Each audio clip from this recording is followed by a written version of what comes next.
गुरुदेव की जय। बंदी छोड़ सतगुरु रामपाल जी भगवान जी की जय हो। बंदी छोड़ कबीर साहेब की जय। बंदी छोड़ गरीबदास जी महाराज जी की जय हो। स्वामी रामदेवानंद जी महाराज की जय। बंदी छोड़ सतगुरु रामपाल जी भगवान जी की जय हो। आज हम आपके लिए जो है बहुत ही विशेष एक फाइल लेकर आए हैं।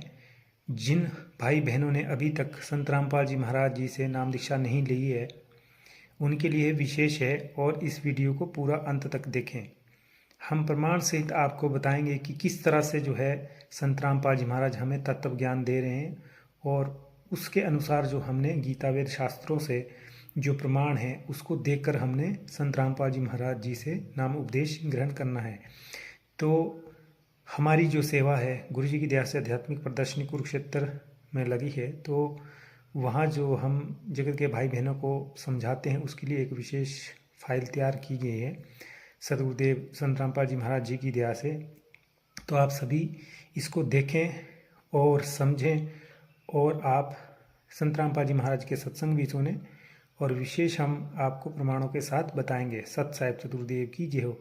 आप इस फाइल को अवश्य और इस वीडियो को पूरा अंत तक देखें। सत साहिब चतुर्देव की जय। यह वह विशेष फाइल है जो गीता वेद शास्त्रों से हमने प्रमाण इकट्ठे किए हैं और सभी जगत के भाई बहनों से प्रार्थना है कि इसको वीडियो को पूरा अवश्य देखें और हम आपको बहुत ही विस्तार से बताएंगे कि संत रामपाल जी महाराज हमें जो तत्व ज्ञान दे रहे हो वो किस तरह से हमने समझना है। तो ये फाइल है, इसमें जो है ये संत रामपाल जी महाराज का स्वरूप है, कबीर परमात्मा का। सतलोक के स्वामी ये सब खेल हमारे किए हमसे मिले सो निश्चय जिए। संत रामपाल जी महाराज यह ऐसी वाणी है जो जितना भी यह तत्व ज्ञान है वो सारे खेल परमात्मा ने किए हैं। जो भी यहाँ कुछ हो रहा है भाग्यशाली प्राणी ही गुरु की सेवा करता है। और ये जो फाइल है जन जन तक ताकि यह तत्व ज्ञान पहुँचे इसलिए यह बनाई गई है। यह आपने पिछली वीडियो में देख लिया है कि किस तरह से सृष्टि रचना जो है संत रामपाल जी महाराज ने हमें बताई है, जो ज्ञान गंगा 22 पृष्ठ से है, जो गुरु जी की आत्मा है, उसमें आपने देख लिया है कि किस तरह से जो है सृष्टि रचना हुई। ये किस ब्रह्मांड है और ये जो है एक ब्रह्मांड का लघु चित्र है। सदगुरुदेव की जय। बंदी छोड़ कबीर साहिब की जय। बंदी छोड़ गरीबदास जी महाराज की जय। स्वामी रामदेवानंद जी महाराज की जय। बंदी छोड़ सदगुरु रामपाल जी भगवान जी की जय हो। अब हम गुरु जी की दया से, सदगुरुदेव की दया से जो है हम आपको अब आगे बताएंगे। यह गीता अध्याय 16 का 23 और 24 श्लोक है। इसमें क्या बताया गया है? जो पुरुष शास्त्र विधि को त्याग कर अपनी इच्छा से मनमाना आचरण करता है वह ना सिद्धि को प्राप्त होता है और ना ही परम गति को और ना सुख को। अब इससे अगले वाले श्लोक में 24 श्लोक में कहा गया है कि इससे तेरे लिए इस कर्तव्य और अकर्तव्य की व्यवस्था में शास्त्र ही प्रमाण है। ऐसा जानकर तू शास्त्र विधि से नियत कर्म करने योग्य है। इस जो श्लोक का संत रामपाल जी महाराज ने अर्थ बताया है कि जो पुरुष मनमानी पूजा करते हैं, कोई कुछ पूज रहा है, कोई कुछ पूज रहा है, तो शास्त्र विधि त्याग कर जो मनमाना आचरण करता है उनको ना गति होती है और ना उनको सुख प्राप्त होता है। अब 24वें जो श्लोक में इसमें बताया गया है कि इसके लिए तेरे लिए अर्जुन शास्त्र ही प्रमाण है। जो भी हमने भक्ति करनी उसके लिए सबसे पहले हमें शास्त्रों को देखना पड़ेगा कि शास्त्रों में क्या प्रमाण है भक्ति के लिए जो बताए गए हैं। तो इसके लिए अब हम आगे चलते हैं, शास्त्रों में क्या प्रमाण है। अब सबसे पहले हम ये देवी भागवत पुराण है, तीसरा स्कंद है, पहला स्कंद है और इसका 44 पृष्ठ है। इसमें जो है ब्रह्मा जी ने एक बार पूछा, जो देवता के अध्यक्ष जगत स्वामी जो है विष्णु जी जो है देवताओं के भी देवता ऐसे जगत प्रभु भगवान श्री हरि महान तप कर रहे थे, उनकी समाधि लगी थी। यह देखकर मेरे पिता ब्रह्मा जी को बड़ा आश्चर्य हुआ, अतः उन्होंने उनसे यह जानने की इच्छा प्रकट की कि आप किसके ध्यान लगा रहे हैं, किसके ध्यान में मगन हैं। तो फिर ब्रह्मा जी ने विष्णु जी से पूछा, आप क्यों तपस्या कर रहे हैं और आप किस देवता की आराधना में ध्यान मग्न हैं? यह ब्रह्मा जी पूछ रहे हैं विष्णु जी से। फिर उससे आगे जो है यह 45 पृष्ठ है। इसमें जो है विष्णु जी ने बोल दिया, यहाँ पे आप देख सकते हैं कि ब्रह्मा जी, मेरी जानकारी में इन भगवती शक्ति से बढ़कर दूसरा कोई देवता नहीं है। अब जो ब्रह्मा विष्णु महेश शिव का जो अंतिम जो आध्यात्मिक ज्ञान है, यहाँ विष्णु जी ने स्पष्ट कर दिया कि मेरी जानकारी में इन भगवती शक्ति यानी कि जो दुर्गा माता, इससे ऊपर कोई नहीं है और दूसरा कोई देवता नहीं है, मैं इनकी ही आराधना करता हूँ। अब विष्णु जी ने तो दुर्गा माता जी के लिए बोल दिया कि देवी दुर्गा ही सब कुछ है, माता जो है। अब इसके बाद 138 यह पृष्ठ है, तीसरा ये स्कंद है देवी भागवत पुराण। इसमें जो बताया गया है, तुम शुद्ध स्वरूपा हो, यह संसार तुम्ही से उद्भाषित हो रहा है। मैं ब्रह्मा और शंकर हम सभी तुम्हारी कृपा से ही विद्यमान है। हमारा आविर्भाव और तिरोभाव हुआ करता है। केवल तुम ही नित्य हो, जगत जननी हो, प्रकृति और सनातनी देवी हो। इससे यह स्पष्ट हो गया है कि ब्रह्मा विष्णु महेश जो है, इनका आविर्भाव मैंने जन्म और तिरोभाव मैंने मृत्यु हुआ करता है। और जगत जननी जिसको ये कह रहे हैं प्रकृति सनातनी देवी, यह दुर्गा माता के लिए बोला गया कि आप ही जगत जननी हो, प्रकृति और सनातनी देवी हो। अब आपने यहाँ से प्रकृति शब्द याद रखना, यह हमें आगे गीता जी में समझने में काम आएगा, जो वहाँ सृष्टि रचना बताई गई है। तो यह जो है, ये उत्पन्न होने वाले ब्रह्मा जी तुम्हारे बालक हुए, फिर मैं तमोगुणी लीला करने वाला शंकर क्या तुम्हारी संतान नहीं हुआ? अर्थात मुझे भी उत्पन्न करने वाली तुम ही हो शिव। संपूर्ण संसार की सृष्टि करने में तुम बड़ी चतुर हो माता। ये दुर्गा माता की विष्णु जी स्तुति कर रहे थे और शंकर जी भी कह रहे कि मैं भी आपका ही पुत्र हूँ। इस संसार की सृष्टि और स्थिति संसार संहार में तुम्हारे गुण सदा समर्थ हैं। इन्हीं तीनों गुणों से उत्पन्न हम ब्रह्मा विष्णु एवं शंकर नियमानुसार कार्य में तत्पर रहते हैं। ये तीनों गुणों से जो है ब्रह्मा जी का जो है पैदा करने का काम है, जो रजोगुण प्रभावित होते हैं मनुष्य संसार में, और उसके बाद सतोगुण जो है मोह ममता में जो है विष्णु जी हमें जो लगाते हैं, और संहार का काम शिव भोलेनाथ का है। यह इन तीनों गुणों में बंधे हैं। अब विष्णु जी ने तो दुर्गा माता जी को बोल दिया कि आप ही हैं सब कुछ और इससे बढ़कर कोई ऊपर देव नहीं है, इनकी भक्ति मैं भी करता हूँ। अब देवी दुर्गा माता जो है वह क्या बता रही है? यह जो है देवी द्वारा हिमालय को ज्ञानोपदेश ब्रह्म स्वरूप का वर्णन है। ये 7वां स्कंद है, ये 573 पृष्ठ है। और इसमें जो बताया गया है कि ये पूछता है कि ब्रह्म का क्या स्वरूप है। तो इसमें जो है यह बताया जाता है, जो प्रकाश स्वरूप सबके अत्यंत समीप में हृदय रूपी गुहा में स्थित होने के कारण नाम से प्रसिद्ध महान पद अर्थात प्राय है। आगे इससे आगे जो हम यहाँ देखेंगे, यहाँ पे बता दिया 574 पृष्ठ के ऊपर देवी भागवत पुराण 7वां स्कंद। इसमें बताया है कि ब्रह्म को ही लक्ष्य बनाकर वेदन करो। प्रणव ओम धनुषे जीवात्मा बाण है और ब्रह्म को उसका लक्ष्य कहा जाता है।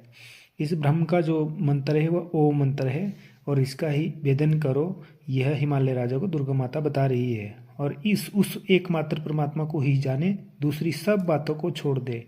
इसको ही जाने, परमात्मा को ही जाने एकमात्र, बाकी सब बातों को यानी मेरी भक्ति और जितने भी और हैं उनको सबको छोड़ के एक परमात्मा को ही जाने।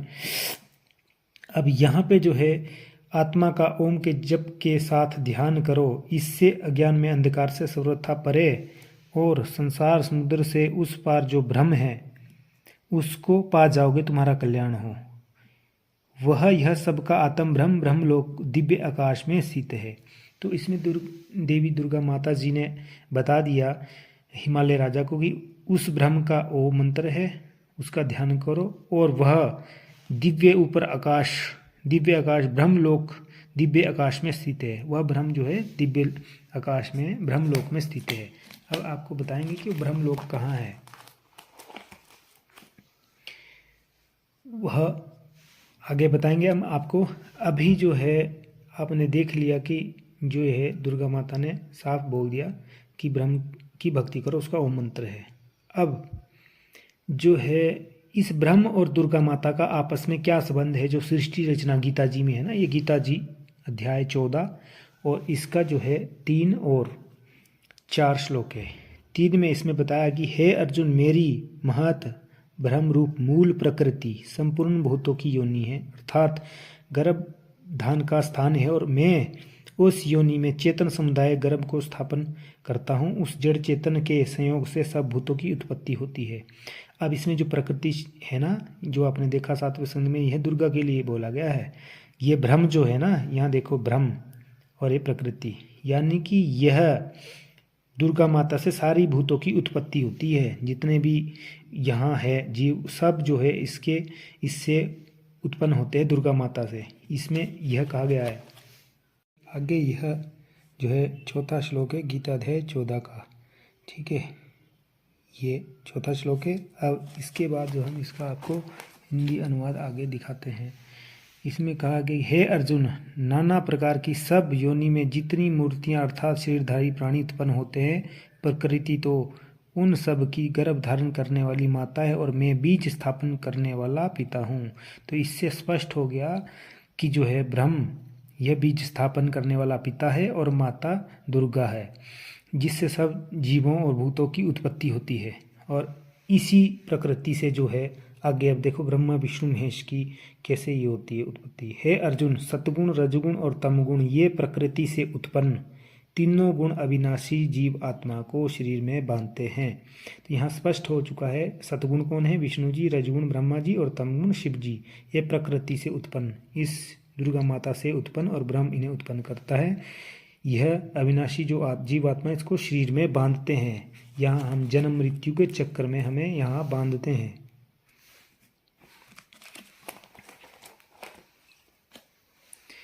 अब आपने पीछे देखा कि जो है दुर्गा माता ने कह दिया कि ब्रह्मलोक की भक्ति कर, और वो दिव्य आकाश ब्रह्मलोक में वो ब्रह्म रहता है और उसका ओम मंत्र है। अब गीता अध्याय 8 के 16वें श्लोक में कहा गया है कि हे अर्जुन, ब्रह्मलोक पर्यंत सब लोग पुनरावृत्ति में हैं, परंतु हे कुंती पुत्र, मुझको प्राप्त होकर पुनर्जन्म नहीं होता।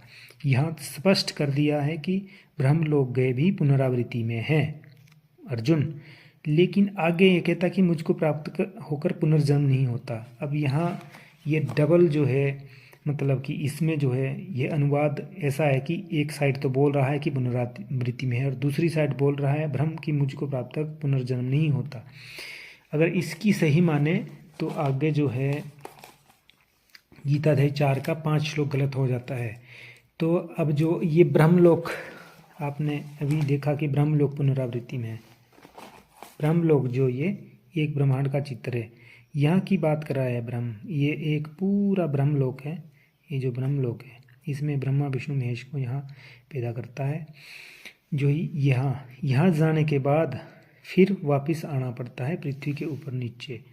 तो अब हम देखेंगे कि इस ब्रह्मलोक में गया हुआ कौन ऐसा प्रमाण है, कौन सा ऐसा प्रमाण है जिससे जो है जीव वापस पृथ्वी पे आया हो, कोई एक उदाहरण।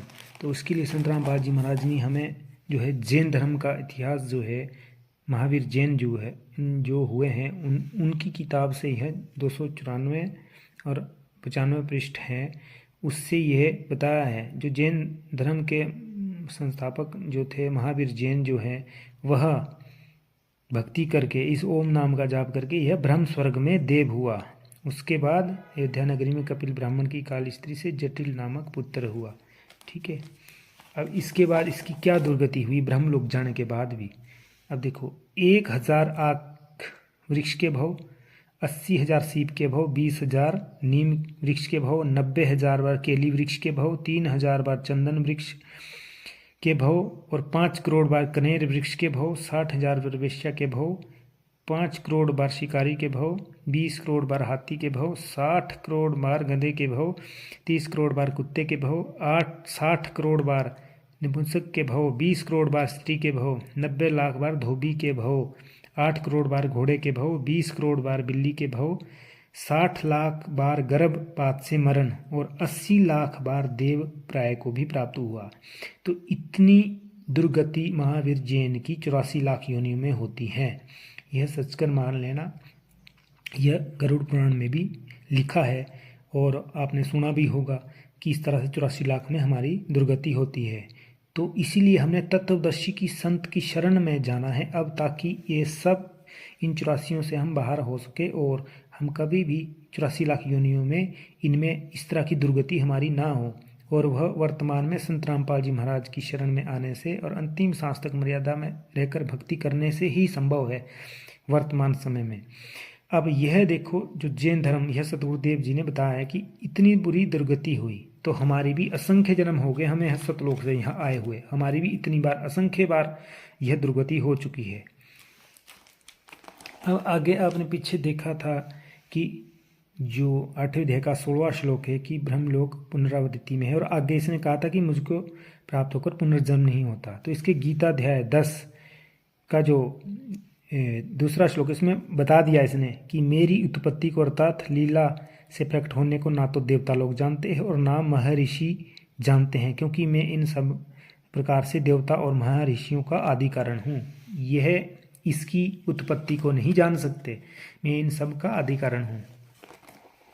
अब इसके बाद जो है गीता अध्याय जो है 4, ये गीता अध्याय 4 है, ये 17 नंबर कोड गीता है, और इसमें बताया गया है 5वें श्लोक में, गीता अध्याय 4 के 5वें श्लोक में कि हे परंतम अर्जुन, मेरे और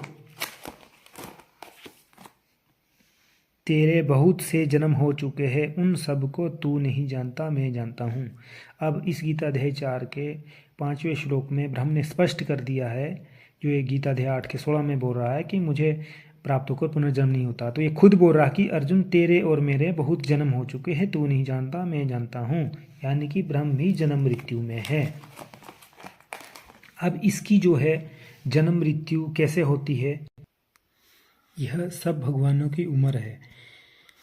एक ब्रह्मा की आयु 100 वर्ष की है और ब्रह्मा जी का भी 51वां वर्ष चला है, गुरुजी ने सत्संग में बताया है। ब्रह्मा का एक दिन 1000 चतुर्युग और इतनी ही रात्रि होती है। दिन और रात 2000 चतुर्युग का होता है।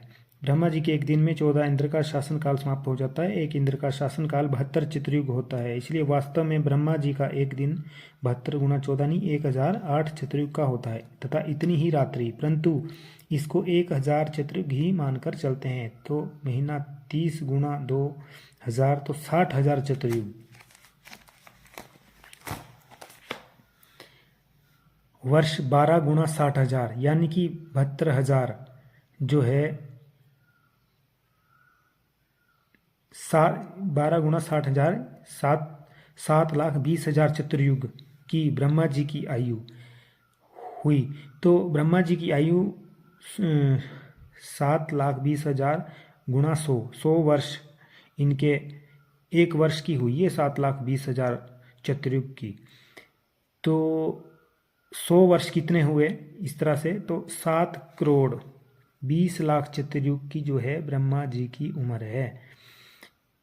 ब्रह्मा से 7 गुणा विष्णु जी की आयु, तो इसको 7 से गुणा कर देंगे 7 करोड़ 20 लाख चतुर्युग को, तो 50 करोड़ 40 लाख चतुर्युग की विष्णु जी की आयु है। इसके बाद विष्णु जी से 7 गुणा शिव जी की आयु है, यानी कि इसको गुणा करेंगे 50 करोड़ 40 लाख चतुर्युग को 7 से, तो 3 अरब 52 करोड़ 80 लाख चतुर्युग की शिव की आयु है।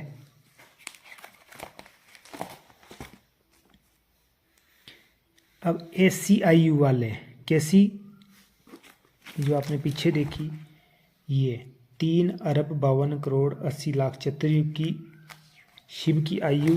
ऐसी आयु वाले जब ऐसी आयु वाले 70,000 शिव मर जाते हैं तथा सदाशिव रूप में विराजमान एक ज्योति निरंजन ब्रह्म मरता है। पूर्ण परमात्मा के द्वारा पूर्व निर्धारित किए समय पर एक ब्रह्मांड में महाप्रलय होती है। यह 70,000 शिव की मृत्यु अर्थात एक सदाशिव ज्योति निरंजन की मृत्यु होती है। एक युग होता है परब्रह्म का। यह जब 70,000 बार जो है त्रिलोकी शिव मर जाते हैं, तो फिर जो है एक सदाशिव महासदाशिव मरता है ब्रह्मलोक के अंदर।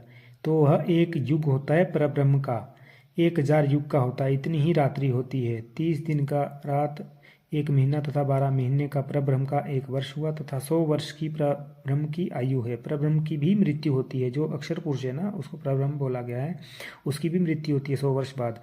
और ज्योति निरंजन की मृत्यु और पूर्ण रूप से जो है ज्योति निरंजन और दुर्गा जो है 21 ब्रह्मांड विनाश जब होते हैं, वह परब्रह्म के 1 दिन के पश्चात होती है इनकी मृत्यु। परब्रह्म के 100 वर्ष पूरे होने के पश्चात एक शंख बजता है, जो सर्व ब्रह्मांड नष्ट हो जाते हैं, केवल सतलोक व ऊपर तीनों लोक ही शेष रहते हैं।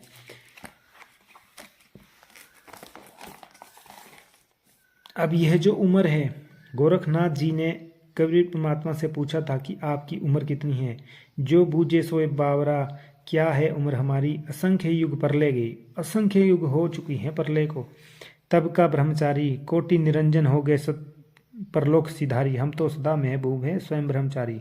यानी कि अभी तक करोड़ों निरंजन जो है मर चुके हैं, और अरबों तो ब्रह्मा गए 49 कोटि कन्हैया, 7 करोड़ शंभु, 7 कोटि शंभु गए मोरी एक नहीं पलैया। यानी कि अरबों तो ब्रह्मा चले गए 49 कोटि कन्हैया, और 7 करोड़ शंभु मर गए मोरी मोर एक नहीं पलैया। कोटि नारद हो गए, करोड़ों नारद हो गए, मोहम्मद चारी देवतन की गिनती नहीं। मोहम्मद जैसे बहुत हो गए और देवता की तो गिनती नहीं।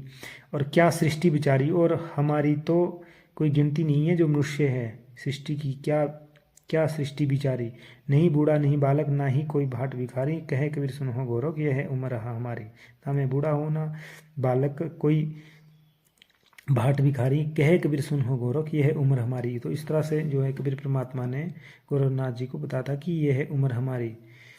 गोरखनाथ जी सिद्ध को सदगुरु कबीर साहब अपनी आयु का वर्णन देते हैं। असंख्य युग प्रलय हो गए, तब का मैं वर्तमान हूँ, अर्थात अमर हूँ। करोड़ों अक्षर पुरुष अर्थात काल भगवान मृत्यु को प्राप्त होकर पुनर्जन्म प्राप्त कर चुके हैं।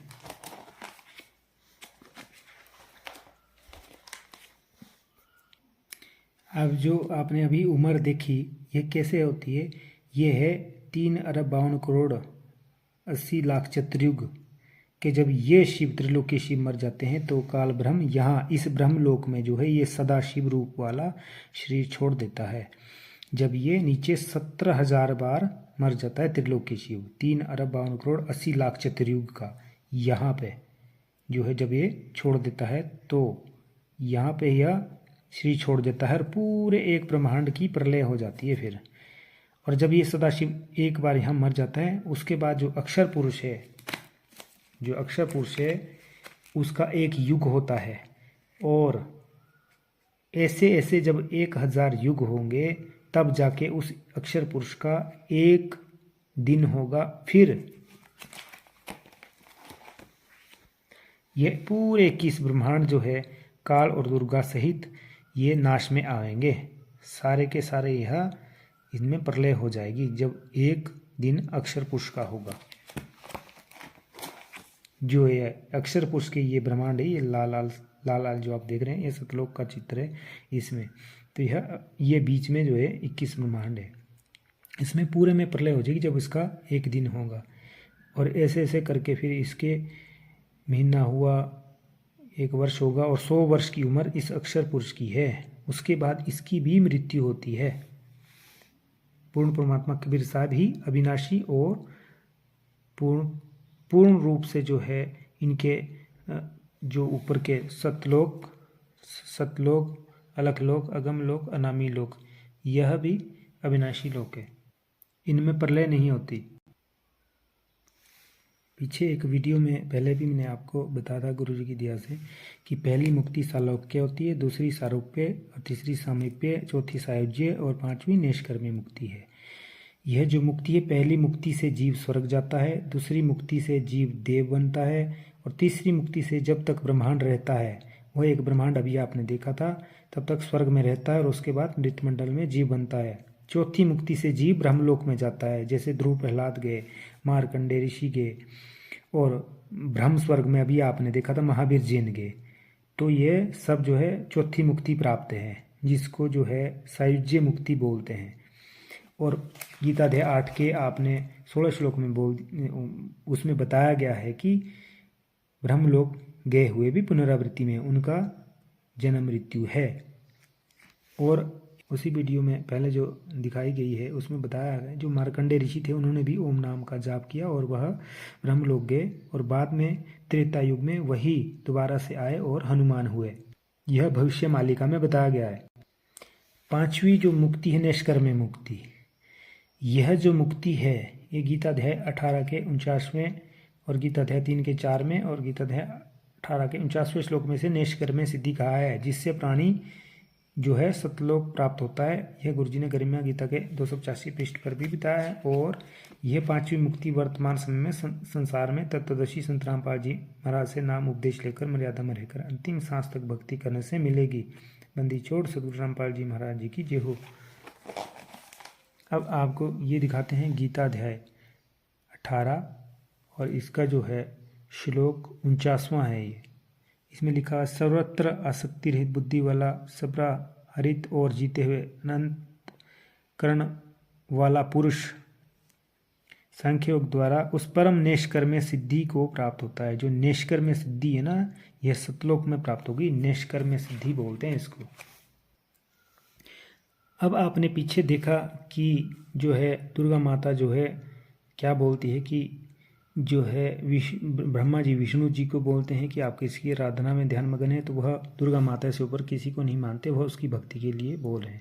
और दुर्गा माता 7वें स्कंद में जो है बताती है हिमालय राजा को कि उस ब्रह्म की भक्ति करो। अब जो आगे है जो ब्रह्म है वह क्या बोलता है, जो ये सतलोक है वो इसके बारे में बोलता है कि यहाँ जाने के लिए, क्योंकि यहाँ पूर्ण मोक्ष है। चौथी मुक्ति जो नीचे प्राप्त करते हैं ना ब्रह्मलोक में, उसमें पुनरावृत्ति में है। उससे आगे जो पांचवी मुक्ति, इससे हम सतलोक जाएंगे। तो इसके बारे में जो है ब्रह्म जो है यहाँ बताता है गीताध्याय 18 के 62वें श्लोक में बोल रहा कि हे भारत, सब प्रकार से उस परमेश्वर की ही शरण में जा। उस परमात्मा की कृपा से तू परम शांति को, सनातन परम धाम को प्राप्त होगा। वो कौन सा है सनातन परम धाम? यह है वो जो नीला नीला आपको दिखाई दे रहा है। इसमें यह असंख्य ब्रह्मांड है, यह सतलोक है वो जहाँ हमने पूर्ण मुक्ति प्राप्त करनी। यह है वो सनातन परम धाम जहाँ प्रलय नहीं होती और पूर्ण रूप से हमारी मुक्ति होगी। ये गीताध्याय 18 का जो है 62वें श्लोक में जो है अर्जुन को यह ब्रह्म बोल रहा है। इससे आगे अब हम देखेंगे गीताध्याय 18 का जो है यह 64वां श्लोक है। गीताध्याय 18 का 64वां श्लोक। तो इसमें कहा गया है ये ब्रह्म बहुत ही विशेष जो रहस्य है, यह अर्जुन को बोल रहा है कि संपूर्ण गोपनीय से अति गोपनीय मेरे परम रहस्य युक्त वचन को तू फिर सुन। अति गोपनीय से गोपनीय ज्ञान यह जो है अर्जुन को दे रहा है कि मेरा भी इष्ट वही है, मैं दृढ़म इष्ट असि, मेरा भी इष्ट वही है। कौन? जो इसने पिछले अध्याय में बोल दिया है 62वें श्लोक में कि उस परमेश्वर की शरण में जा और मेरा भी इष्ट वही है। ये बहुत ही गोपनीय रहस्य अर्जुन को जो है ब्रह्म बता रहा है यहाँ पे।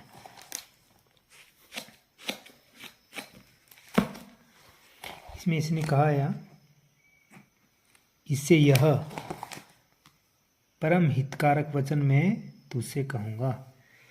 अब इसके बाद गीताध्याय 18 का 66वां श्लोक है। सर्वधर्मान प्रतिज्य माम एकम शरणं व्रज अहम त्वा सर्वपापेभ्याम मोक्षयिष्यामि मा शुच।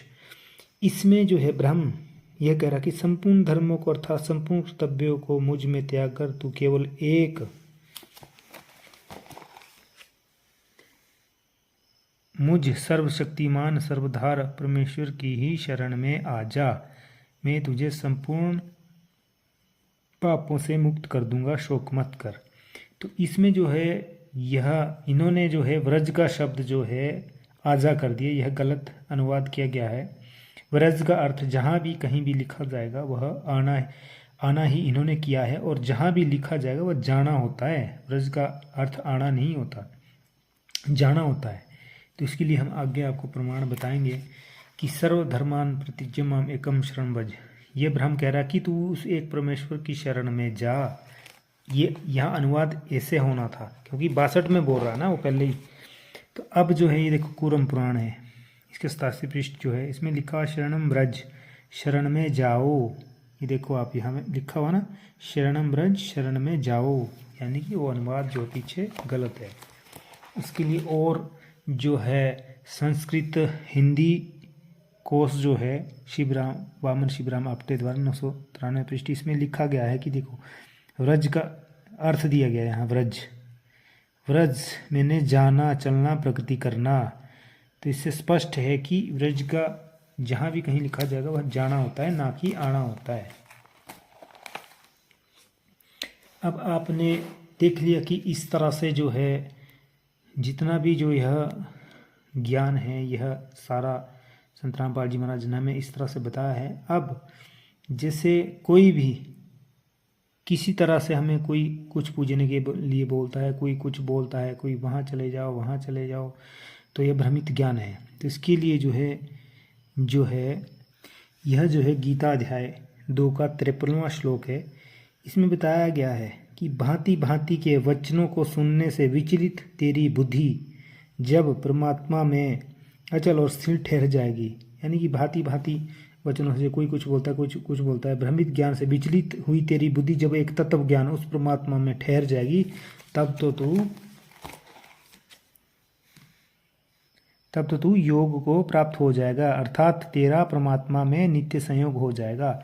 जब तुझे तत्व ज्ञान हो जाएगा उसके बाद भक्ति करने से उस परमात्मा में तेरा नित्य संयोग हो जाएगा, यानी कि तुझे परमात्मा मिल जाएंगे। इस तरह से ब्रह्म यहाँ यह कह रहा है।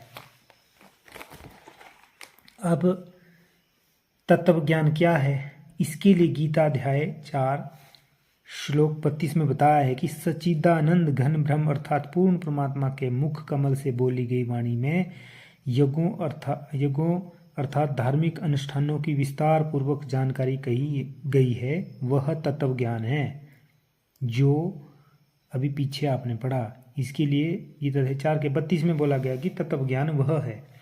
अब गीता जी के अन्य अनुवादकर्ताओं ने गीता अध्याय 4 का 32 का अनुवाद ठीक नहीं किया, क्योंकि उन्होंने ब्राह्मण का अर्थ यहाँ वेद किया है, जबकि गीता अध्याय 17 के 23 श्लोक में ब्राह्मण का अर्थ उन्होंने ही सच्चिदानंद घन ब्रह्म ही किया है, जो सही है। इसलिए मानव समाज गीता जी के इस अनमोल ज्ञान के यथार्थ भाव को नहीं समझ सका। जो गीता जी 4 के 32 में बोला गया ना सच्चिदानंद घन ब्रह्म, ये गीता अध्याय 4 का यह 32वां श्लोक है कि इस प्रकार और भी बहुत तरह के यज्ञ, यहाँ लिखा है ब्राह्मणा, इसका अर्थ होता है सच्चिदानंद घन ब्रह्म की वाणी में बोले गए, और यहाँ इन्होंने वेद की वाणी में लिख दिया है। यह यहाँ अनुवाद इन्होंने गलत किया है। जो आपने पीछे पढ़ा अभी वह सही अनुवाद है कि सच्चिदानंद घन की जो धार्मिक अनुष्ठानों और योगों की जानकारी है वह सच्चिदानंद घन ब्रह्म परमात्मा के मुखारविंद से बोली गई वाणी है, वह तत्व ज्ञान है। इस सबको मन इंद्रियों और शरीर की क्रियाओं द्वारा संपन्न होने वाले ज्ञान, इस प्रकार तत्व से जानकारी यानी तत्व ज्ञान। यहाँ अनुष्ठान द्वारा तू कर्म बंधन से सर्वथा मुक्त हो जाएगा, फिर तू मुक्त हो जाएगा। ये श्लोक का सही है यहाँ जो यहाँ दिया गया ना।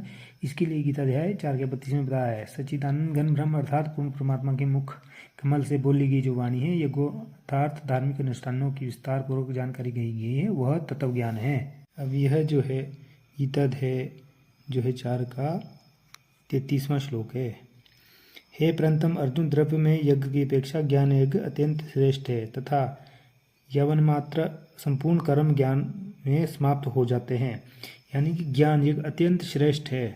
तो इसके लिए जो है जो यहाँ आपने पीछे देखा कि ब्राह्मण का अर्थ जो इन्होंने वेद की वाणी किया है, इसका अर्थ आगे किया है। ये देखो आप, इसमें ब्राह्मण का अर्थ इन्होंने सच्चिदानंद घन ब्रह्म का नाम कहा है, यह सही किया है।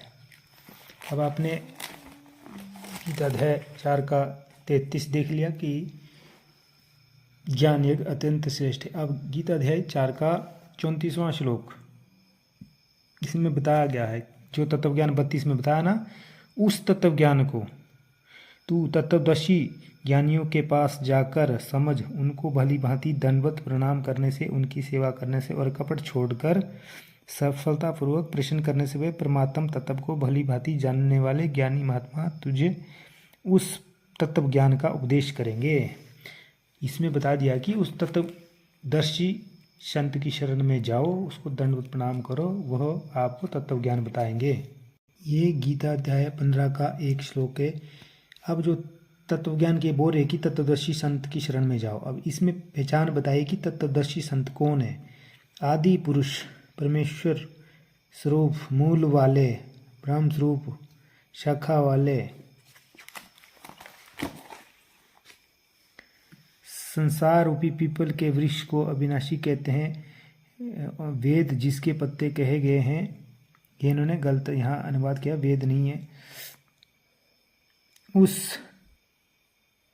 संसार रूपी वृक्ष को जो पुरुष मूल सहित तत्व से जानता, वह वेद के तात्पर्य, वह तत्वदर्शी संत है। इसका सीधा अर्थ जो है संत रामपाल जी महाराज ने बताया है कि जो उल्टा लटका संसार रूपी वृक्ष है, उसके जो एक एक विभाग बता देगा, वह तत्वदर्शी संत है।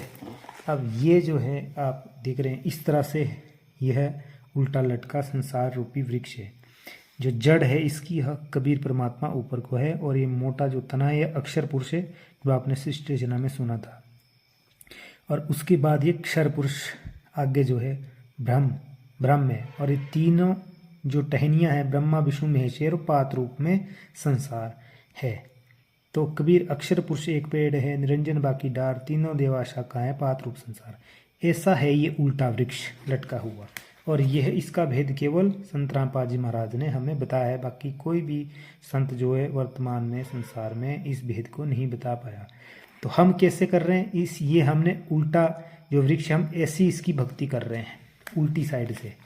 हमने कुछ नहीं करना, हमने इसको जो है जो ये ऐसे लगा रखा है गमले में हमने, और हम शास्त्र विरुद्ध अर्थात उल्टा बीजा हुआ भक्ति रूपी पौधा ऐसे लगाया, और ऐसे हम इसकी पूजा कर रहे हैं। ब्रह्मा विष्णु महेश को हमने ऐसे कर रखा है। हमने कुछ नहीं करना। हमने क्या करना है, गुरु जी की दया से हमने यह वृक्ष सीधा करना है। हम ब्रह्मा विष्णु महेश को छोड़ेंगे नहीं, केवल हमने एक पूर्ण परमात्मा की भक्ति विधि करनी है। उसमें ब्रह्मा विष्णु महेश के भी आपको नाम मंत्र दिए जाएंगे। प्रथम मंत्र में एक साधे सब सधे, तो हमने केवल वृक्ष सीधा करना है और जड़ को पानी देना है। ये टहनियाँ और ये सब आपको फल अपने आप देंगे, ये बाध्य हो जाएंगे आपको फल देने के लिए। तो इस तरह से हमने सीधा करना है वृक्ष। हमने ब्रह्मा विष्णु में इसको छोड़ना नहीं है। यह केवल तत्वदर्शी संत रामपाल जी महाराज जी ने हमें बताया है। अब तत्वदर्शी संत ये पहचान मिल गई आपको। तो इसके बाद गीता अध्याय 15 के 4 में बताया कि उसके पश्चात जब आपको तत्वदर्शी संत मिल जाए, उस परम पद परमेश्वर को भली भांति खोजना चाहिए, जिसमें गए हुए पुरुष फिर लौटकर संसार में नहीं आते, और जिस परमेश्वर से इस पुरातन संसार वृक्ष की प्रवृत्ति विस्तार को प्राप्त हुई है, उसी आदि पुरुष नारायण के मैं शरण हूँ। अब यहाँ पे इसने कह दिया है कि तत्वदर्शी संत के बाद उस परमेश्वर की खोज करनी चाहिए, और जहाँ गए हुए संसार में लौट के नहीं आते। और ये ब्रह्म कह रहा है कि मैं भी उसी की शरण में हूँ, उस पुरुष नारायण में भी उसी की शरण में हूँ। इस प्रकार दृढ़ निश्चय करके उस परमेश्वर का मनन और निधि ध्यासन करना चाहिए। अब ब्रह्म तो सीधा बोल रहा है कि उस परमेश्वर का निधि ध्यासन और उसकी भक्ति करनी चाहिए, जहाँ जाने के बाद संसार में लौट के नहीं आते। अब ब्रह्म ने तो बोल दिया कि संसार में लौट के नहीं आते। अब इसके लिए जो है तत्वदर्शी संत वो किन मंत्रों का जाप हमें देगा जिससे हमें सतलोक की प्राप्ति होगी। तो यह गीता अध्याय 17 का 23वां श्लोक है। इसमें बताया गया है ओम तत् और सत, ऐसे यह 3 प्रकार का सच्चिदानंद घन ब्रह्म का नाम कहा है। उसी से सृष्टि के आदिकाल में ब्राह्मण और वेद तथा यज्ञ आदि रचे गए। जो पूर्ण परमात्मा प्राप्ति का मंत्र है ओम तत्सत, यह 3 मंत्र का जाप है, 3 मंत्र का, जो वर्तमान में संत रामपाल जी महाराज हमें दे रहे हैं। अब आगे देखेंगे आप इसके 24वें श्लोक में आगे, इसलिए वेद मंत्रों का उच्चारण करने वाले श्रेष्ठ पुरुषों की शास्त्र विधि से नियत यज्ञ दान और तप रूप क्रियाएं सदा ओम इस परमात्मा के नाम के उच्चारण करके ही आरंभ होती है। अब ये जो मंत्र है ओम मंत्र, यह ब्रह्म का है। गीता अध्याय 8 के 13 में इसको बताया गया।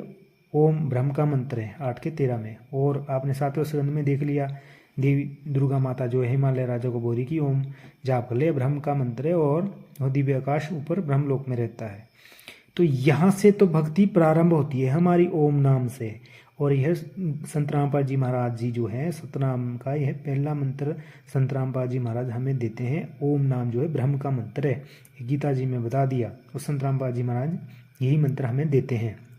इसके बाद ये जो है 24वां श्लोक है। इसके बाद गीता अध्याय 17 का 25वां श्लोक है। इसके बाद तत् अर्थात तत् नाम से कहे जाने वाले परमात्मा का ही यह सब है।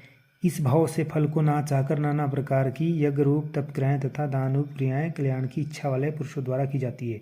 यह जो तत्व मंत्र है ना, यह ओम मंत्र सीधा ब्रह्म का बता दिया संत रामपाल जी महाराज ने। यह तत्व मंत्र अक्षर पुरुष का है, जो इसके 7 शंख ब्रह्मांड है, यह तत्व मंत्र उसका है। इससे जो है इच्छा, कल्याण की इच्छा वाले पुरुषों द्वारा की जाती है। यहाँ इच्छाएं कम हो जाती है जब मतलब ये मंत्र हमें संत रामपाल जी महाराज की दया से मिलता है। तो अब ये तत्व मंत्र हो गया। इसके बाद तीसरा मंत्र जो है सत्य, यह है 26वें श्लोक में। ये संत रामपाल जी महाराज ने हमें बताया है। सत्य इस प्रकार से यह परमात्मा का नाम सत्य भाव में और श्रेष्ठ भाव में प्रयोग किया जाता है तथा हे पार्थ उत्तम। अब यहाँ जो सत्य है ना, ये सत्य, यह जो है सत्य जो मंत्र है, यह तीसरा मंत्र है जो संत रामपाल जी महाराज देते हैं ना, सार शब्द जो देते हैं, ये तीसरे मंत्र की ओर से देते हैं। यहाँ पे श्रेष्ठ भाव में जो है उस परमात्मा का नाम सत्य शब्द का प्रयोग किया जाता है। ये सत्य शब्द, ये सार शब्द के बारे में यहाँ बताया गया है संत रामपाल जी महाराज ने। और संत रामपाल जी महाराज बिल्कुल ऐसे ही जो है मंत्र देते हैं हमें, 3 मंत्र, ओम तत्सत। फिर जाके जो है पूर्ण मुक्ति है, सतलोक में जाएंगे हम। अब इसके बाद हम गीता अध्याय 17 जो है हमने देख लिया। इसके बाद ये जो अभी आपने पीछे देखा, इसके बाद गीता अध्याय 15 का ये 16 और 17वां श्लोक है। ये 16वां श्लोक है कि इस संसार में नाशवान और अविनाशी भी ये 2 प्रकार के पुरुष हैं। संपूर्ण भूत प्राणियों के शरीर नाशवान और जीव आत्मा अविनाशी कहा जाता है। इसमें लिख दिया, देखो यहाँ क्षर 2 नाशवान पुरुष कौन कौन से, क्षर और अक्षर। क्षर पुरुष काल ब्रह्म और अक्षर ये जिसके 7 शंख ब्रह्मांड, ये 2 जो है नाशवान है ये दोनों। और उत्तम पुरुष इससे आगे, उत्तम पुरुष तो अन्य है जो परमात्मा है। उत्तम पुरुष तू अन्य परमात्मा इति उदाहरते। यह तो लोकत्रयम अविश्य विभर्ति अव्यय ईश्वर, जो तीनों लोकों में सबका धारण पोषण करता है, उत्तम पुरुष तो कोई और है। उत्तम पुरुष तो अन्य ही है जो तीनों लोकों में प्रवेश करके सबका धारण पोषण करता है, अविनाशी परमेश्वर परमात्मा इस प्रकार से कहा गया है। यहाँ स्पष्ट हो गया कि काल ब्रह्म क्षर पुरुष है, उसके बाद अक्षर पुरुष है, उसके बाद उत्तम पुरुष है। जो यह उत्तम पुरुष है और यह कौन है, इसके बारे में हम आगे बताएंगे आपको प्रमाण सहित कि यह जो उत्तम पुरुष है यह कौन है, और उत्तम पुरुष ही परमात्मा है। अब जो काल ब्रह्म क्षर पुरुष, इसकी थोड़ी सी यहाँ पे गीता अध्याय 11 के जो है इसमें जो श्लोक है 31वें में 30 में बताया गया है कि संपूर्ण लोकों को प्रज्वलित मुखों द्वारा ग्रास करते हुए सब ओर से बार बार चाट रहे हैं। विष्णु, आप उग्र प्रकाश संपूर्ण जगत को तेज के द्वारा परिपूर्ण करके तपा रहा है। यह अर्जुन जो है जब इसको देखता है काल को, तब संपूर्ण लोगों को प्रज्वलित मुखों द्वारा ग्रास करते हुए ये खा रहा था, बार बार चाट रहे हैं। हे विष्णु, एक खा रहा था काल जो है सभी को। तो इसके 30वां श्लोक आपने देखा गीता अध्याय 11 का। तो जब इसने देखा कि ये खा रहा है, तो ये अर्जुन जो पूछता है गीता अध्याय 31वें में, गीता अध्याय 11 के 31वें में कि मुझे बतलाइए आप उग्र रूप वाले कौन है देवों में श्रेष्ठ, आपको नमस्कार हो, आप प्रसन्न होइए। आदि पुरुष आपको मैं विशेष रूप से जानना चाहता हूँ क्योंकि आपकी प्रवृत्ति नहीं जानता। अब यहाँ बोलते हैं कि गीता का ज्ञान कृष्ण जी ने दिया, केवल शरीर उनका था और जो उनके अंदर प्रवेश था वो काल ब्रह्म था प्रवेश हुआ हुआ उनके अंदर, कृष्ण भगवान के शरीर के अंदर। क्या वह अपने मतलब कि वह तो जीजा साला थे, वो उनको नहीं पहचान पाया वहाँ पे? क्योंकि वह जो है विराट रूप जो था वो उस काल भगवान ने विष्णु रूप में दिया था। इसके बाद जो है आगे गीता अध्याय 11 के 32 श्लोक में स्पष्ट हो जाता है कि गीता का ज्ञान किसने बोला। इसमें जो है स्पष्ट इसने बोला, जब अर्जुन ने पूछा कि मुझे बतलाइए 31 में कि आप कौन है, तो जवाब देता गीता अध्याय 11 के 32 श्लोक में। क्या बोला? काल लोकों को नाश करने वाला बड़ा हुआ महाकाल हूँ, इस समय इन लोकों को नष्ट करने के लिए प्रवृत्त हुआ हूँ। इसलिए जो प्रतिपक्षियों की सेना में स्थित योद्धा लोग हैं, वे सब तेरे बिना भी नहीं रहेंगे, अर्थात युद्ध ना करने पर भी इन सब का नाश हो जाएगा। तो इसमें बता दिया है कि मैं काल हूँ अर्जुन, बड़ा हुआ काल हूँ, मैं बड़ा हुआ महाकाल हूँ। तो कृष्ण भगवान काल नहीं हो सकते। वह तो देखो कितने मधुर, जिस टाइम मुरली बजाते थे तो पशु पक्षी सारे इकट्ठे हो जाते थे, कितना मधुर उनका स्वभाव था। तो यह काल नहीं हो सकते, यह काल और है ब्रह्म। यह गीता अध्याय 11 का जो है 27वां श्लोक है। इसमें जो है जब अर्जुन ने देखा तो वे सभी धृतराष्ट्र के पुत्र राजाओं के समुदाय सहित आप में प्रवेश कर रहे हैं और आप भीष्म पितामह द्रोणाचार्य तथा वह कर्ण और हमारे पक्ष के सभी प्रधान योद्धाओं के सहित सब के सब आपके दाढ़ों के कारण विकराल भयानक मुखों में बड़े वेग से दौड़ते हुए प्रवेश कर रहे हैं। ये सबको खा रहा था। अर्जुन ने सोचा कि मैंने मारा इनको, ये सब काल का जाल है, यह इनको खा रहा है। मुखों में बड़ी वेग से दौड़ते हुए प्रवेश कर रहे हैं और कई एक चूर्ण हुए सिरों सहित आपकी दांतों के बीच में लगे हुए दिख रहे हैं। तो उसके दांतों के बीच में दिख रहे थे इसको, अर्जुन को। यह काल है। आगे यह गीता अध्याय 11 का 21वां श्लोक है। इसमें ब्रह्म कह रहा कि वे ही देवताओं के समूह आप में प्रवेश करते हैं, यह देवताओं को भी खा रहा है। कुछ भयभीत होकर हाथ जोड़े आपके नाम और गुणों का उच्चारण कर रहे हैं। महर्षि और सिद्धों के समुदाय भी इसके मुख में प्रवेश कर रहे थे। देवता और महर्षियों को भी खा रहा था। कल्याण हो ऐसा कहकर उत्तम स्तुतियों द्वारा आपकी स्तुति कर रहे थे, उनको भी आप खा रहे हैं।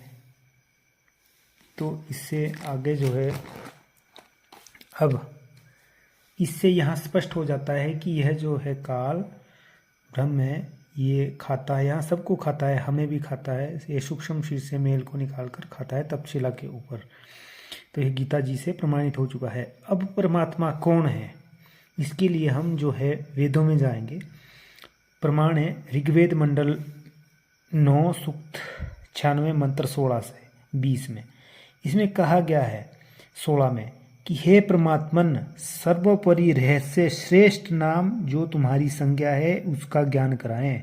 इसमें बताया गया ऋग्वेद मंडल 9 सूक्त 96 मंत्र 16 में कि परमात्मा आप अपने श्रेष्ठ नाम का ज्ञान कराएं कि आप है कौन, आपका क्या नाम है। तो इसके लिए इसमें जो है ऋग्वेद मंडल 9 सूक्त 96 मंत्र 17 में बताया है।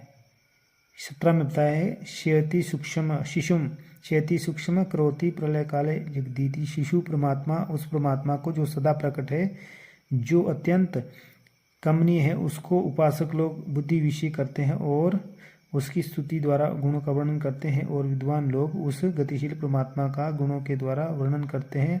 और कभी लोग कबीर गिरभी वाणियों द्वारा कवित्व से उसकी स्तुति करते हैं। जो इसका सही अनुवाद है वो संत रामपाल जी महाराज ने किया है कि जो यह है, इसमें जो कवि शब्द है यह कबीर है। कबीर गिरभी, यह जो परमात्मा उसका नाम कबीर है। वह यहाँ जब प्रकट होता है ना, शिशु रूप में प्रकट होता है। वो शिशु परमात्मा जो है यहाँ पे शिशु रूप में प्रकट होता है। 3 स्थिति में परमात्मा है यहाँ आता है। एक तो ऊपर सतपुरुष रूप में विराजमान है, फिर एक जिंदा महात्मा के रूप में आता है और एक शिशु रूप में। जब परमात्मा शिशु रूप में यहाँ पे आता है तो वह उसके बाद वह कबीर गिरभी, वह कबीर वाणियों के द्वारा और दोहों और लोकोक्तियों के माध्यम से संसार को यहाँ तत्व ज्ञान देने आता है वह परमात्मा। इसका अर्थ यह बताया संत रामपाल जी महाराज ने, जो सही है। और अब आगे आपको दिखाएंगे कि कबीर अक्षर पुरुष एक पेड़ है, क्षर पुरुष बाकी डार, तीनों देवा शाखा है, पात रूप संसार। कबीर हम ही अलग अला है, मूल रूप करतार, अनंत कोटि ब्रह्मांड का मैं ही सिरजनहार। पढ़े पुराण और वेद बखाने, सतपुरुष जग भेद ना जाने, वेद पढ़े और भेद ना जाने, नाहक यह जग झगड़ा ठाने। वेद पुराण यह कहे पुकारा, सभी से एक पुरुष न्यारा। तत्वदृष्टा को खोजो भाई, पूर्ण मोक्ष तहाँ ते पाई। तत्वदर्शी की संत को खोजो, फिर उससे पूर्ण मोक्ष होगा। और वर्तमान में केवल संत रामपाल जी महाराज है इस संसार में। कवि नाम जो वेदन में गावा, अब ये देखो ना पीछे कवि नाम, ये जो कवि नाम है ना यहाँ, ये परमात्मा लिखा है। उस परमात्मा को कौन? कवि। अरे कबीर गिरवी द्वारा बताया हुआ, कबीर वाणियों के द्वारा। ये जो कवि है ना, कवि, ये कौन है? ये कबीर सागर में प्रमाण है। कवि नाम जो वेदन में गावा, कबीरन कुरान के है समझावा। वाही नाम है सबन का सारा, आदि नाम वाही कबीर हमारा। बंदी छोड़ सतगुरु रामपाल जी भगवान जी की जय हो। तो इस वाणी से स्पष्ट हो जाता है कि जो कवि नाम वेदों में कहीं भी है वह कबीर हमारा ही नाम है। ये जो है प्रमाण, ये कबीर सागर से लिया गया है। अध्याय ज्ञान बोध से बताई गई पुराना कबीर सागर है, ये पुराना कबीर सागर। अरे गुरु जी ने अपनी किताब गरिमा गीता जी के पृष्ठ 83 पर वाणियाँ बताई है, उसमें से लिया गया है। बंदी छोड़ सतगुरु रामपाल जी भगवान की जय हो। अब आपको दिखाते हैं, देखो प्रमाण ऋग्वेद मंडल 9 सूक्त 20 मंत्र 1, इसमें कबीर देव लिखा है, स्पष्ट लिखा है। और यही प्रमाण सेम जो है सामवेद संख्या 968 में भी बताया गया है कि कौन? कबीर देव, वह परमात्मा। देखो आगे कवि, पीछे पढ़ लिया ना आपने, कवि जो वेदों में गाया वह कबीर है। और एक कबीर देव यहाँ स्पष्ट लिखा है, कबीर देव वह परमात्मा। ठीक है, और ये बिल्कुल एग्जैक्ट प्रमाण दिया है। और अथर्ववेद कांड 4 अनुवाक 1 मंत्र 7 में भी लिखा गया है। ये देखो स्पष्ट लिखा है, कबीर देवो ना दव्यात स्वधावान। यहाँ कबीर देव स्पष्ट है। कबीर जो है ये सारी सृष्टि का मालिक है, सारी सृष्टि का रचनहार है। जो अथर्ववेद कांड 4 अनुवाक 1 मंत्र 1 से लेकर 7 तक सृष्टि रचना पूरी बताई है, जो आपको पिछली वीडियो में बताई है। उसमें से जो 7वां इसका मंत्र है उसमें बता दिया कि जो सारी सृष्टि जिसने रची उसका क्या नाम है, वो यह कबीर देव है।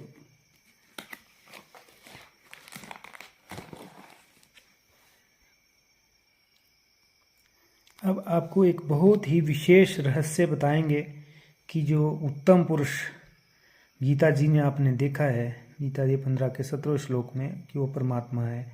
और जो वेदों में देख लिया आपने, वो कवि जो है वह भी वही कबीर है। और अब ऋग्वेद मंडल 9 सूक्त 82 मंत्र 2 में बता कि परमात्मा को कवि सर्वज्ञ बताया है। वह कौन है? जो परमात्मा है वही सर्वज्ञ हो सकता, कवि कोई सर्वज्ञ नहीं हो सकता यहाँ पे। तो इसमें लिखा कि हे परमात्मन कवि सर्वज्ञ। अब इन्होंने परमात्मा का अर्थ यहाँ कवि कर दिया, सर्वज्ञ, कवि का अर्थ सर्वज्ञ कर दिया। चलो देखते हैं अब आगे गुरु जी की दया से कि जो कवि और सर्वज्ञ इन्होंने कहा है वो सर्वज्ञ है कौन, यथार्थ में कौन है वो सर्वज्ञ। इनके अनुवाद से ही देखते हैं। अब ऋग्वेद मंडल 9 सूक्त 86 मंत्र 26-27, इसका 26 में भी ये लिखा हुआ, इन्होंने कवि का अर्थ यहाँ इन्होंने सर्वज्ञ कर दिया। ठीक है, जैसे इनका अनुवाद है। अब इनके अनुवाद से देखेंगे हम। अब गीता अध्याय 8 के श्लोक 9 में भी उस परमात्मा को सर्वज्ञ बोला गया है। इसमें लिखा गया है, जो पुरुष सर्वज्ञ अनादि सूक्ष्म से भी अति सूक्ष्म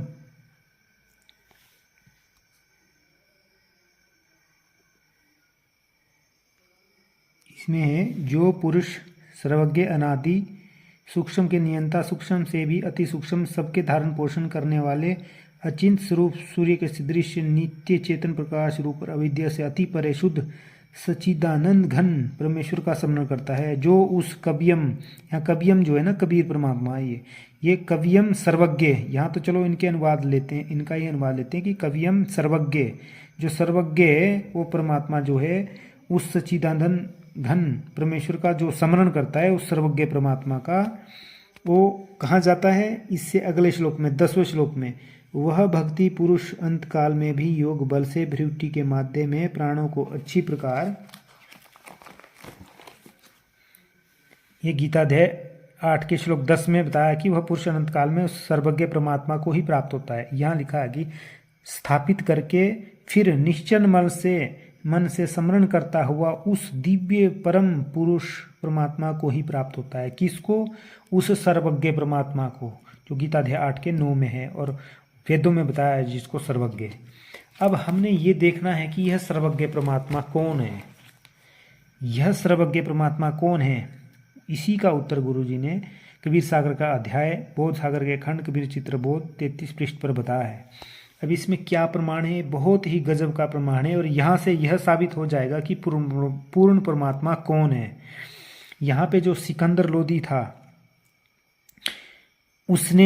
उसका वर्णन है। ये बादशाह का दोबारा कबीर साहब का पर्चा देखना और उन पर पूर्ण विश्वास करना। यह कौतुक देखकर बेरियों के दांत खट्टे हो गए और जिह्वा बंद हो गई। फिर सब ब्राह्मण और काजी जो कबीर साहब से द्वेष रखते थे बादशाह से फरियाद करने लगे कि यह कबीर बड़ा काफिर है, उसने जादू से रामानंद स्वामी को जीवित किया है और हिंदू तथा मुसलमान दोनों दीन का खंडन करता है और अपने को परमेश्वर कहता है। प्रत्यक्ष में ही पुकारता फिरता है कि मैं समस्त संसार का रचयिता हूँ और सदैव कुफ्र बकता रहता है। तब बादशाह ने कबीर साहब से पूछा, शाह सिकंदर बोलता कह कबीर तू कौन, गरीबदास गुजरे नहीं कैसे बैठा मौन। उत्तर कबीर साहब का, हम ही अलख अला हैं कुतुब गोस और पीर, गरीबदास खालिक धनी हमरो नाम कमीर, हमरो नाम कबीर, मैं कबीर सर्वज्ञ हूँ। बंदी छोड़ सदगुरु रामपाल जी भगवान जी की जय हो। अब यहाँ संत रामपाल जी महाराज ने, हमारे पूज्य सतगुरुदेव जी ने यह स्पष्ट कर दिया है कि जो वेदों में जो कबीर है, जो कवि है और जो सर्वज्ञ लिख रहे हैं वेदों में और गीता जी में 8 अध्याय के 9 श्लोक में, वो मैं कबीर सर्वज्ञ हूँ, कबीर सर्वज्ञ है। सकल हमारी जात गरीबदास पिंड प्राण में युगन युगन संगसाथ, शाह सिकंदर देख कर बहुत भय मस्कीन, गरीबदास गति शेर की थरकी दोनों दिन। जब कबीर साहब ने सर्वसाधारण के सामने बादशाह इलाशम में अपने परमेश्वर होने का दावा किया और खुल्लम खुल्ला कहा कि मैं समस्त सृष्टि का रचयिता हूँ, तब बादशाह ने एक गाय मंगवाई और सामने हलाल करवाकर कबीर साहब से कहा कि यदि आप परमेश्वर हो तो गाय को जीवित करो। कबीर साहब ने बादशाह से कहा, क्या ईश्वर की यही परीक्षा इसी से होती है? तुम्हारे पीर ने तुम्हें यही उपदेश किया है? इतना कहकर चुटकी थारी थाप दे गऊ जीवाई बेग, और गरीबदास दुहन लगे दूध भरी देग। जब शाह ने गाय को हलाल करवाया और कबीर साहब से कहा कि इस गऊ को जीवित करो, तब कबीर साहब ने उस गाय को थापी दिया, चुटकी मारी और उसी समय वह गाय उठ खड़ी हुई और उसका घाव दर्द मिट गया, उसका स्तन दूध से भर गया और उसके दुग्ध से बर्तन भर गए, जिसको दुग्ध को पीकर लोग अत्यंत हर्षित हुए और शाह सिकंदर तथा उसके सब सभासदगण इस कौतुक को देखकर अत्यंत आश्चर्यचकित हुए।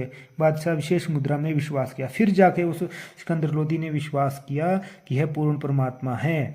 जब उसने यह परीक्षा ली। बंदी छोड़ सतगुरु रामपाल जी भगवान जी की जय हो। अब हम आपको आगे और बोध सागर जो है 44 पृष्ठ से जो है आपको दिखाएंगे कि जो जितने भी संत हैं उनकी वाणियों में भी कबीर ही परमात्मा है। ये तो चलो सिकंदर लोदी को परमात्मा ने बोला, पर जो और जिनको परमात्मा मिले, जैसे देखो गोरखनाथ को मिले, इन्होंने भी क्या बोला है, 9 नाथ 84 सिद्ध इनको अनंत ज्ञान, अविचल घर कबीर को यह गति बिरला जान, झोरी झंडा को बुरी शैली टोपी साथ, दया भाई कबीर की चढ़ाई गोरखनाथ। कबीर ही परमात्मा है। जितने भी संत हैं उन्होंने सब ने यही बताया है। आगे देखो नानक शाह वचन शब्द वाह वाह कबीर गुरु पूरा है। और जो नानक जी है ना, उनके गुरु भी कबीर साहब थे। पूरे गुरु की मैं बल जाऊं जाका सकल जुहुरा हो, अधर दुलेज परे है गुरुन के शिव ब्रह्मा झांशूला है, श्वेत ध्वजा भरत गुरुन के बाजत अनहद पूरा है। पूर्ण कबीर सकल घट दर्शे हरदम हाल हजूरा है, नाम कबीर जपे बड़भागी नानक चरना को धूरा है। अपूर्ण कबीर सकल घट दर्शे, इसमें परमात्मा जो है कबीर है। इनकी वाणियों में ये स्पष्ट लिखा गया है। और आगे कौन है? मलुकदास जी। जपो रे भाई साहिब नाम कबीर, एक समय रघुवंशी बजाई गुरुवंशी बजाए कालंदरी के तीर। एक बार कबीर परमात्मा ने जो है बंसरी बजाई थी कालंदरी के किनारे। सुर नर मुनि सब चकित भय और रुक गया यमुना को नीर। काशी तज गुरु मगर आए 2 दिन के पीर। कोई गाडे कोई अग्नि जलावे नेक ना धरते धीर। 4 दागते सतगुरु न्यारा अजरो अमर शरीर। जगन्नाथ को मंदिर थापे हटी गया सै नीर। आशा रोपी समुद्र हटाए ऐसे गुरुआ गंभीर। दास मुलुक श्लोक कहते खोजो खसम कबीर। खोजो खसम कबीर, इन्होंने भी अपनी वाणी में बता दिया कि वो कबीर है खसम, वो परमात्मा सबका खसम जो है ना कबीर है। दादू राम बच्चन दादू जी ने अधर चाल कबीर की मोसे कहीं ना जाए। दादू कूदे मिर्ग ज्यों पर धरनी पर आए। हिंदू को सतगुरु सही मुसलमान को पीर। दादू दोनों दीन में अदली नाम कबीर। हिंदू अपनी हद चले मुसलमान हद महा। दादू चाल कबीर की 2 दिन में नहा। दादू बैठे जहाज पर जो दरिया के तीर। जल की जेती मछली रटे कबीर कबीर। जल की जो मछली है ना वो भी कबीर कबीर रट रही है नाम। और वर्तमान में जो संत रामपाल जी महाराज ज्ञान दे रहे हैं ना, संत रामपाल जी महाराज ने बोल दिया कि पूरी पृथ्वी पे अब कबीर कबीर ही रहेगा, बाकी कुछ रहेगा ही नहीं। कबीर कबीर ही रहेगा और पूरी पृथ्वी आश्रम बन जाएगी, सतलोक आश्रम बन जाएगी और अरबों खरबों जीव जो है सतलोक जाएंगे। बंदी छोड़ सतगुरु रामपाल जी महाराज की जय हो। नाबा जी के वचन आगे। पानी अरबों खरबों बानी अरबों खरबों ग्रंथा कोटि हजार। कर्ता पुरुष कबीर रहे नभे विचार। कर्ता पुरुष जो सारे सृष्टि का रचनहार वो कबीर है। इससे आगे गरीबदास जी महाराज को भी मिले थे परमात्मा, उन्होंने भी गाया गरीब पंजा दस्त कबीर काशी पर धारो हंस। जम किंकर चंपे नहीं उधर जात है वंश। इन्होंने बोल दिया कबीर, इन्होंने भी कबीर को परमात्मा था क्योंकि इनको तो सन 1717 में जो गरीबदास जी महाराज का जन्म हुआ था, सन 1727 में इनको परमात्मा जो है ऊपर सतलोक लेकर गए थे और इनकी दिव्य दृष्टि इनको दी थी। इनकी दिव्य दृष्टि तब से है इनको प्राप्त जब से यह सृष्टि रचना हुई है, जब से सारे ब्रह्मांड बने हैं।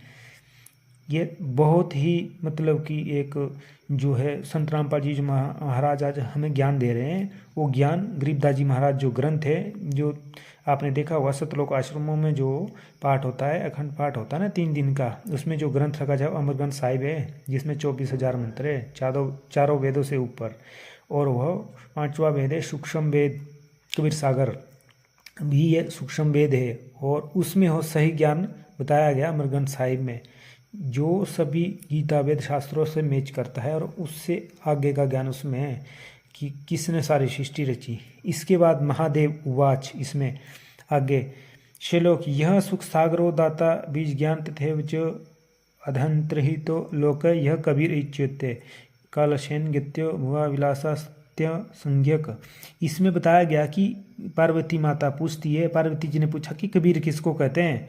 ये पाताल इनके उत्तर में शिव जी ने कबीर साहब की स्तुति में 101 श्लोक कहे हैं। उस ग्रंथ को कबीर उत्तर कहते हैं जो सामवेद और पाताल खंड में है। उसमें यह 3 श्लोक लिखे, पुराना जो है सामवेद है उसमें लिखे गए हैं पाताल खंड में, जिसमें पूछती है पार्वती माता की कबीर कौन है, तो उन्होंने कह दिया कि वो सतलोक में रहता है। सारा इसका वर्णन दिया शिव भोलेनाथ भी खुद उसमें बताते हैं पार्वती माता को कि कबीर ही सब कुछ है, वही परमात्मा है।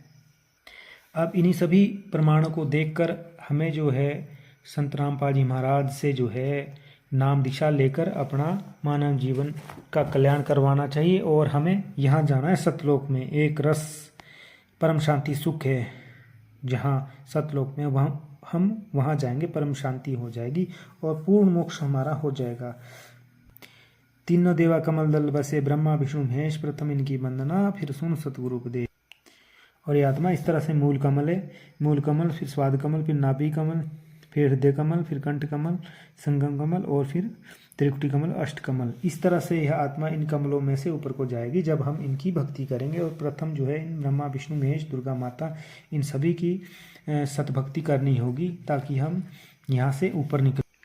अब इस तरह से गुरु जी की दया से जब हम सतभक्ति करेंगे अंतिम सांस तक नियमों में रह के, तो फिर हम जो यहाँ हैं यहाँ से हम ऊपर चलेंगे और फिर इस एक ब्रह्मांड को पार करके हम जो है यहाँ ओम नाम का जो जाप है, जो भक्ति हम करेंगे, वह धर्मराज के पास जमा कर देंगे। उसके बाद जो है यहाँ से हम ये जो 21 ब्रह्मांड है इसको पार करेंगे। यह जो है 11वां द्वार है, इसको पार करके फिर जो है हम आगे निकलेंगे। सदगुरुदेव जी की दया से ये 11वां द्वार है और ये 12वां अक्षर पुरुष के लोक से पार होके इसकी भी भक्ति करके फिर हम सतलोक में जाएंगे और सदा के लिए पूर्ण मोक्ष प्राप्त कर लेंगे सदगुरुदेव की दया से। यहाँ हम जाएंगे, यहाँ फिर हम संसार में लौट के कभी नहीं आएंगे। बंदी छोड़ सदगुरु रामपाल जी महाराज की जय हो। आपसे विनम्र प्रार्थना है कि अब आप जो है संत रामपाल जी महाराज के जो सत्संग है उनको सुने और यूट्यूब में सुने और भी अधिक जानकारी के लिए आप जो है सृष्टि रचना अवश्य सुने संत रामपाल जी महाराज की, जिससे यह बार बार जो है यह ज्ञान हम तभी समझ आएगा, तत्व ज्ञान। बाकी इस वीडियो को भी आप पूरा देखें और जो है कमेंट में जो है अवश्य पढ़ें। जो भी आप मैं कमेंट उसमें करूँगा गुरु जी की दया से, उसमें भी जो है प्रमाण सहित बताया जाएगा आपको। और आप जल्द से जल्द जो है ज्ञान को समझकर, अच्छे से समझकर संत रामपाल जी महाराज से उपदेश ग्रहण करें और अपने मानव जीवन को सफल बनाएं और पूर्ण मोक्ष प्राप्त करें। बंदी छोड़ सदगुरु रामपाल जी महाराज जी की जय हो। सत साहिब। और लाइक कमेंट शेयर अवश्य करें, ज़्यादा से ज़्यादा जगत के भाई बहनों तक इस वीडियो को अवश्य पहुँचाएँ। सत साहिब सदगुरुदेव की जय। जो भी इस वीडियो में बताया गया यह संत रामपाल जी महाराज सदगुरुदेव की दया से ही बताया गया है। हम तो जी बुद्धि है, हम बिल्कुल शून्य है, हमें इतना ज्ञान नहीं है, सतगुरुदेव जी ने हमें दिया है। और यह तो एक हमें निमित्त मात्र बनाया है। जो भी गुरु जी की शरण में आएगा वह पहले ही निश्चित है। हमने सतलोक जाना है, इसलिए गुरु जी हमें बोलते हैं कि जितना ज़्यादा आप ज्ञान प्रचार करोगे उतना आपको पुण्य मिलेगा। सत साहिब सदगुरुदेव की जय। बंदी छोड़ सदगुरु रामपाल जी महाराज जी की जय हो।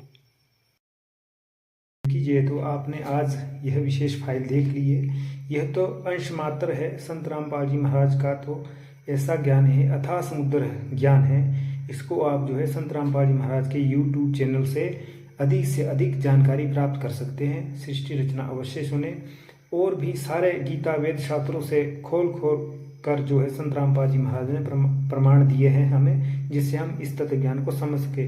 और मेरी सभी से यही प्रार्थना है, जिन्होंने संत रामपाल जी महाराज से अभी नाम दीक्षा नहीं ली है वह पहले तत्व ज्ञान को समझे और फिर उसके बाद जो है नाम दीक्षा ग्रहण करें और पूर्ण मोक्ष प्राप्त करें। बाकी संसार में वर्तमान में कोई भी ऐसा पंथ नहीं है, कोई भी ऐसा गुरु नहीं है जो यथार्थ ज्ञान दे रहा है और सही यथार्थ मंत्र दे रहे हैं। ये केवल संत रामपाल जी महाराज दे रहे हैं, जिससे हमारी पूर्ण मुक्ति होगी। और इस वीडियो को आप जो है अंत तक देखें और लाइक कमेंट शेयर अवश्य करें। ज़्यादा से ज़्यादा इसको जो है ग्रुपों में, अन्य सोशल मीडिया प्लेटफॉर्म में शेयर करें। सत साहिब सदगुरुदेव की जय। बंदी छोड़ सदगुरु रामपाल जी महाराज की जय हो। सत साहिब।